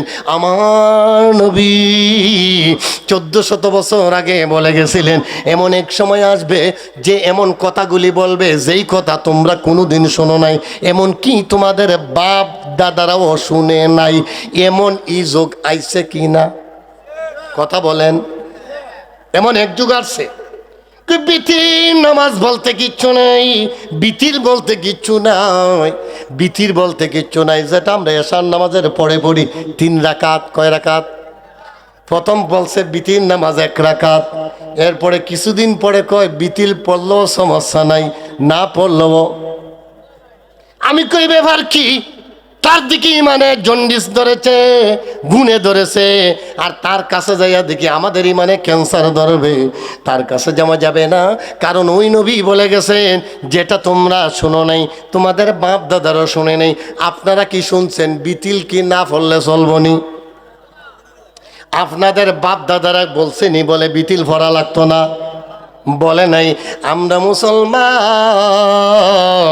একজন মুসলমান যদি মারা যায় দৈনিক 5 ওয়াক্ত তো ঠিক আছে, কিন্তু দেখা যায় তার নামাজের হিসাব করলে 6 ওয়াক্ত ধরা লাগে। ইমাম সাহেব আছে এখানে? কয় ওয়াক্ত? মুফতি সাহেব কয় ওয়াক্ত? 6 ওয়াক্ত। কেন 6 ওয়াক্ত? ফজর, জোহর, আসর, মাগরিব, এশা। এশার তো ফরজ আছে, এশার লাস্টে 3 রাকাত বিতির আছে, ওই বিতিরটাকে আলাদা একটা অক্ত ধরা হয়, আর অক্ত ধরে নামাজের কাফারা দিতে হয়। কথা বুঝেন? আপনারা কেন আপনারাও শোনেন নাই? আপনাদের বাপ দাদারা আলেম ছিল, তারাও শুনে নাই। এখন দেখা যায় কিছু লোক বাইরেছে, বাপও আলিম, দাদাও আলিম, তার সন্তান তাদের ওই যে জন্ডিসওয়ালা ওই লোকদের কাছে যায় এমনভাবে ইমানটারে ক্যান্সার ধরে ফেলেছে। ওই লোকগুলি বলতেছে কয় বাপে বুঝে নাই, দাদায়ও বুঝে নাই, তারাই ওই সময় ইউটিউব ছিল না, তারা আগের আলিম অত জুইতের না, অত বালা না, আমরা ওই বালা। ঠিক কিনা? কয় কিনা? তারা বালা না, আমরা ওই ভালো। আমি বলি না, তোমার ইমানে জন্ডিসে ধরেছে, ইমানে ক্যান্সার হয়ে গেছে। তুমি যদি এই পথ থেকে না আসো, তুমি এই তাদের চক্রান্তে পড়ে তোমার ইমানটাকে দুর্বল করে ফেলতেছো, তোমার ইমান চলে যাবে। তোমার ইমান যদি বাঁচাইতে হয় আগের সলফে সালিহিনের পথে যাইতে হবে। নতুনের দিকে গেল ইমান থাকবো না, যাইব। কারণ ওই লোকগুলি কইব কিতা, আরে মে ফাঁকে ফান যতন তো শুনতেই পারে না, সাহাবীদের বিরুদ্ধে তো সমালোচনা করে। আহলে বায়াত কয় আরে কয় এমন কথা বলছে যে আম্মা যান ওই ফাতেমা রাদিয়াল্লাহু তাআলা আনহা কবরে, ফাতেমা রাদিয়াল্লাহু তাআলা আনহার কবরের সময় কয় কি কয় রাসূলুল্লাহ বলে এই কথা বলছেন, আমি কি তুমি কি, তোমার কি অবস্থা হবে? আরে তুমি ফাতেমা, এই কথা বললে লাভ নাই। আরে মিয়া তুমি কি চিন্তা করছো? যাদের পরিচয় দিলে জান্নাতে যাওয়ার সার্টিফিকেট হইয়া যায়। বন্ধু, গুলাম হইলি হয় না, নবীর গুলাম যদি হইতে পারো তোমার জন্য জান্নাত ওয়াজিব। সুবহানাল্লাহ। হযরত ওমর রাদিয়াল্লাহু তাআলা আনহুর ছেলে, একটু লম্বা হাদিস, সেদিকে যাচ্ছি না, আরবি দিকে যাচ্ছি না, শুধু বাংলা 2 কথা বলি। হযরত ওমর রাদিয়াল্লাহু তাআলা আনহুর ছেলে রে, আল্লাহু আকবার, গালি দিছেন। কে গালি দিছেন? গালি দেওয়া হলো ইমাম হুসাইন, মতান্তরে হাসাইন। গালি দিলেন গোলামের বাচ্চা, গোলামের বাচ্চা, এই কথা গালি দিছেন। হযরত ওমরের ছেলের আগে আগুন, বাবার কাছে আসছেন, আপনি বিচার করবেন। ও ওমর, আপনি আমার বিচার করবেন, বিচারটা করে ফেলেন। আমার কেন ইমাম হুসাইন আমাকে গালি দিয়েছেন? আমি বলে গোলাম, আপনিও বলে গোলাম, গোলামের বাচ্চা গোলাম। কয় তাই নাকি? সত্য বিচারে ইমাম হুসাইন, আপনি নাকি আমার ছেলেকে গালি দিয়েছেন গোলামের বাচ্চা গোলাম। ইমাম হুসাইন কি মিথ্যা কথা বলতে পারে? না না, দেখতে হবে ব্লাড কানেকশনটা কি। ইমাম হোসেন কয় ঠিকই গালি দিয়েছি। কয় আপনি যে গালি দিছেন আমি বিচার তেমন চাই না, আপনি যে গালিটা দিছেন এটা একটু লেখা দেন। কয় এটা একটা ব্যাপার হইলো, আমি যেটা করছি এটা করবো, যেটা আমি কইছি এটা আমি করতে কোনো অসুবিধা নাই। কাগজের মাঝে লিখলেন আমি হানা হুসাইন, আমি বলেছি কুলতু, আমি বলেছি ফুলান ইবনে ফুলান, তার মানে অমুকের ফুলা অমুক, অমরের ছেলে, অমরের ছেলেকে আমি গালি দিয়েছি, অমরের গোলামের ঘরের গোলাম আমি গালি দিয়েছি। আনা ইমাম হুসাইন। চিঠি পাইলেন, সিটিটা ছেড়ে দেখাইলেন, বাবা এই সিটিটা তোমারে ওসিয়ত করে যাই, আমি কিন্তু বিচার পেয়ে গেছি। সুবহানাল্লাহ। ও ছেলে তুমিও বিচার পেয়ে গেছো। আমি যেদিন মারা যাব, আমি মারা যাওয়ার পরে আমাকে যখন দাফন করা হবে আমাকে কাফনের কাপড় লাগাই দিবা। আমি ইমাম, আমি হযরত ওমর রাদিয়াল্লাহু তাআলা আনহুর কাফনের কাপড়ের ভিতরে আমার বুকের উপরে সার্টিফিকেটটা দিবা। আমার কবরে যখন সোয়ালে মুনকার নেকির যাবে আমার একটা পরিচয় আছে, এই কাপড়টা এই কাগজটুকু দিয়ে দিবা। আমার নবীর কলিজার টুকরা ইমাম হুসাইন রাদিয়াল্লাহু তাআলা আনহু এমন সার্টিফিকেট দিয়েছেন রে, জগতের কোনো মানুষের সার্টিফিকেট নয়। আমি হলাম নবীর বংশের গোলামের ঘরের গোলাম। এই কথা যখন আমি পেয়েছি আমি জান্নাতে যাওয়ার একটা মাধ্যম পেয়ে গেলাম। আমিও জান্নাতি, আমার ছেলেও জান্নাতি। বন্ধু, যেই ইমাম হুসাইন রাদিয়াল্লাহু তাআলা আনহু আল্লাহর নবী সেজদার মধ্যে আছেন। কের মধ্যে আছেন? আমি এখন ক্যাম্প করব, শেষ করে দিব। আল্লাহর নবী সেজদায়, সেজদার মধ্যে যায় সুবহান রাব্বিয়াল, কি বলেন? সেজদা তাসবিহ কি মিয়া? কথা বলেন সুবহান রাব্বিয়াল আলা, সুবহান রাব্বিয়াল আলা। সুবহান ও মহান পবিত্র আল্লাহ তাআলা, আলা ও প্রভু তুমি মহান, তুমি উচ্চ, তোমার মতো কেউ নাই। সুবহান রাব্বিয়াল আলা আমরা পড়ি কয়বার? 3 বার, কেউ 5 বার 7 বার, এতটুকুই পড়ে, এর মধ্যেই সীমাবদ্ধ আমরা পড়ি। কেউ বেশি পড়লে কোনো অসুবিধা নাই। সুবহান রাব্বিয়াল আলা, অসুবিধা নাই হইলেই কথা, একটা বাইরে জায়গা কথা। ইমাম সাহেব কেন আছে? যদি দেখা যায় ইমাম সাহেব সুবহান রাব্বিয়াল আলা, সুবহান রাব্বিয়াল আলা আস্তে আস্তে করে পড়তেছেন, পিছন থেকে মিস কল চলে আসে, ঠিক কিনা? পিছন থেকে মিস কল। আর যদি সভাপতি একটু রাগী হয়, বেটার খাসিটা আগে দেয়, তার মানে মিস কলের ছুটে তুমি তাড়াতাড়ি ওঠো। এই মিস কল দেওয়া যাবে না। ইমামকে বানাইলাম, ইমাম হলেন এমন ইমাম, তিনি ইমাম, তিনি নেতা বানাইলাম। তিনি উঠবেন, তিনি উঠলে ওঠা হয়, তিনি বসলে বসা হয়, তিনি নামলে নামা হয়, তিনার আগে যদি করলে নামাজ শেষ হয়, ঠিক কিনা? যদি একটু বাড়াবাড়ি করেন, আমি সেক্রেটারি, আমি সভাপতি, আমি এলাকার মাতব্বর, আমার একটা হ্যাডাম আছে না, না না না, ইমাম যত তোমার ছেলের বয়সী হোক, ইমাম যখন রুকুতে যাবে তখন আপনি রুকুতে, ইমামের আগে গেলেও নামাজ শেষ, ইমামের পরে গেলেও নামাজ। বন্ধু, আমার নবী সাজদায় সুবহান রাব্বিয়াল আলা, নবী সাজদা থেকে মাথা উঠান না, নবী সাজদা থেকে মাথা উঠান না। ইমাম হোসেন রাদিয়াল্লাহু তাআলা আনহু গান মোবারকের মধ্যে এসে বসে রয়েছেন আর বলতেছেন আমার ঘোড়াটা এত দামি, বসতে বড় ভালোই লাগে। সাথে সাথে আল্লাহর পক্ষ থেকে মেসেজ চলে আসছে, নবী গো আপনি ততক্ষণ পর্যন্ত মাথা উঠাবেন না, যিনি যাকে আপনি ভালোবাসেন আমিও তাকে ভালোবাসি। ইমাম হুসাইন যতক্ষণ পর্যন্ত আপনার ঘাড় মুবারক থেকে না উঠবেন ততক্ষণ পর্যন্ত আপনি মাথা উঠাবেন না। ওই দিন একবার 2 বার নয়, আমার নবী ততক্ষণ পর্যন্ত মাথা উঠেন নাই যতক্ষণ পর্যন্ত পর্যন্ত নেন ইমাম হুসাইন মাথা উঠান নাই, ততক্ষণ পর্যন্ত নবী সেজদায় সুবহান রাব্বিয়াল আলা সুবহান রাব্বিয়াল আলা সুবহান রাব্বিয়াল আলা বলতে বলতে নবী একবার দুইবার নয়, ওই দিন 70 বার পর্যন্ত তাসবিহ পড়লেন। আমার নবী বলেন, ও আমার প্রাণের সাহাবী, 70 বার তো কম বললাম।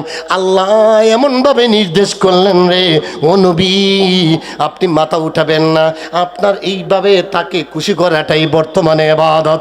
আপনি সেজদার মধ্যে আছেন, আপনার নাতি হুসেইনকে আপনি যেইভাবে আপনি মাথা উঠাইবেন না, যতক্ষণ না সে না চড়ে না ওঠে ততক্ষণ পর্যন্ত মাথা উঠাইবেন না। ওই ব্যক্তি তো সেই ব্যক্তি নয়, ওই ব্যক্তি শুধু সাহাবা নয়, ওই ব্যক্তি আপনার কলিজার টুকরা, ওই ব্যক্তি আপনার দেহের টুকরা, ওই ব্যক্তি আপনার রক্তের অংশ, ওই ব্যক্তি আপনার আহলে বায়াত, ওই ব্যক্তি হলো পাকে পাঞ্জাতন। বন্ধু, পাকে পাঞ্জাতনকে ভালো ভালো কি বাসবো, এটা আমাদের ইমানের দাবি, ইমানের পাওয়ার। এবার আমরা সবাই নামাজ ঠিক আছে, রোজা ঠিক আছে, ইবাদত ঠিক আছে, বান্ধব ঠিক আছে, বন্দিগি ঠিক আছে, জিকির আজকার মুরাকাবা মুশাহাদা তাসবিহ তালিম মিলাদ কিয়াম দুরুদ কোনো কিছু বাদ নাই। কিন্তু যদি সাহাবীর বিরুদ্ধে সমালোচনা করেন, ঈমান থাকবো না যাইব? যদি নবীর পরিবারের সাথে বেয়াদবি করেন, থাকবো না যাইব? আরে ভাই, আর পাকে পাঞ্জাতন বলছি আখাসুল খাস, তাদের সাথেই যদি কোনো বেয়াদবি করা হয়, ঈমান থাকবে না যাইবে? বন্ধু গো, আমরা ঈমানটারে মজবুত করতে চাই। ঈমান আমরা আছে, আমরা ঈমানটাকে মজবুত করব নামাজ দিয়া, রোজা দিয়া, বন্দিগি দিয়া, জিকির দিয়া, আজকার দিয়া, তাসবিহ তাহলিল দিয়া। রাজি আছি? কারণ ঈমান আছে, আমরা আল্লাহরে কি করি? বিশ্বাস, আল্লাহরে বিশ্বাস করি, আমরা ফেরেশতা বিশ্বাস করি, আমরা নবীর উপরে যে কিতাব নাজিল হয়েছে যেই সমস্ত নবীর উপরে, তার মানে তাওরাত, জাবুল, ইনজিল, ফুরকান, এই কিতাবগুলিরও আমরা বিশ্বাস করি। আমরা পরকালে যাব, আমরা সাকরাতুল মউত হাক্কুন, আযাবুল কবর হাক্কুন, আল মেরাজ হাক্কুন, এটা আকিদাতুত তাহাবি, আকিদাতুন নাসাফি কিতাবের মধ্যে আসছে। জাল মেরাজ হাক্কুন, মেরাজ সত্য, এটা আপনার দলিল লাগবে না। দলিল সারা বিনা দলিলে মেরাজ রাসূল করছেন, এটাই সত্য। আমরা তো দলিল টলিল বুঝি না, আমরা বুঝি মেরাজ সত্য না মিথ্যা? মেরাজ সত্য, আর এইটা বিশ্বাস করলেই আপনি ইমানদার। সুবহানাল্লাহ, আপনি ইমানের ভিতরে ঢুকলেন। কারণ সাইয়েদনা আবু বকর সিদ্দিক রাদিয়াল্লাহু তাআলা আনহু শুধু এতটুকু বিশ্বাস করেছিলেন, রাসূলুল্লাহকে জিজ্ঞেস করেন নাই, ইয়া রাসূলুল্লাহ, ইয়া হাবিবাল্লাহ, এ কথা বলেও জিজ্ঞেস করে না। কাফের মুশরিকরা কয়, ইয়া আবু বকর, তোমার বন্ধু নাকি মেরাজ করছিলেন? বলে মেরাজ করছিলেন মানে? বলে আপনার বন্ধু বলছেন উনি নাকি একই রাত্রে বাইতুল মুকাদ্দাস পর্যন্ত সফর করলেন। কেমনে সম্ভব? কই, যদি রাসূল বলে থাকেন, আমার রাসূলুল্লাহকে জিজ্ঞেস করার দরকার নাই, আমি বিনা দলিলে বুঝি রাসূলুল্লাহর কথা সত্য। সুবহানাল্লাহ। সাথে সাথে মেসেজ আসছে, নবী গো আপনার বন্ধুরে জানাইয়া দেন, আমি খুশি হইয়া বন্ধুর নামের শেষে যেন আজ থেকে সিদ্দিক উপাধি দিলাম। সুবহানাল্লাহ। সিদ্দিক অর্থ সত্যবাদী। কিন্তু এই আবু জেহেল মেরাজকে বিশ্বাস করে নাই, কাফের হয়ে মরছে। অতএব আমরা বিনা দলিলে বুঝি কি? যেমন বিনা দলিলে খোদা এক, বিনা দলিলে আমার নবী মুহাম্মদ সাল্লাল্লাহু আলাইহি সাল্লাম, বিনা দলিলে যেমন বুঝি কবর, হাসর, মিজান, ফুলসিরাত, ঠিক তেমনি ভাবে বুঝি মেরাজ সত্য। ঠিক কিনা? তো যাই হোক, যেমন বিনা দলিলে বুঝি কোরআন আল্লাহর কালাম, জালিকাল কিতাবু লা রাইবা ফি, ইহা এমন কিতাব যেই কিতাবে কোনো সন্দেহ, this is book there is no doubt, এটার মধ্যে কোনো সন্দেহ নাই। সন্দেহ থাকলে ঈমান থাকবো না যাইব? আরে মা, কোরআন শরীফ আপনি পড়তে পারছেন না, এটা আপনার কপাল ফুরা, হয়তো আপনি দুর্ভাগা, হয়তো আপনার ওই গাফলতি। কিন্তু যদি বিশ্বাস না করেন, ঈমান থাকবো নি? আর এই একটা আয়াত, একটা অক্ষর, একটা শব্দরে যদি বিশ্বাস না করেন, ঈমান চলে যাবে। ৮৬,৪০০ শব্দ আছে, এই শব্দের একটা শব্দ যদি খালি বিশ্বাস করুন না, সাথে সাথে ঈমান শেষ। ৩,২২,৬৭১টা অক্ষর আছে, একটা অক্ষরে যদি বিশ্বাস করেন না, ঈমান শেষ।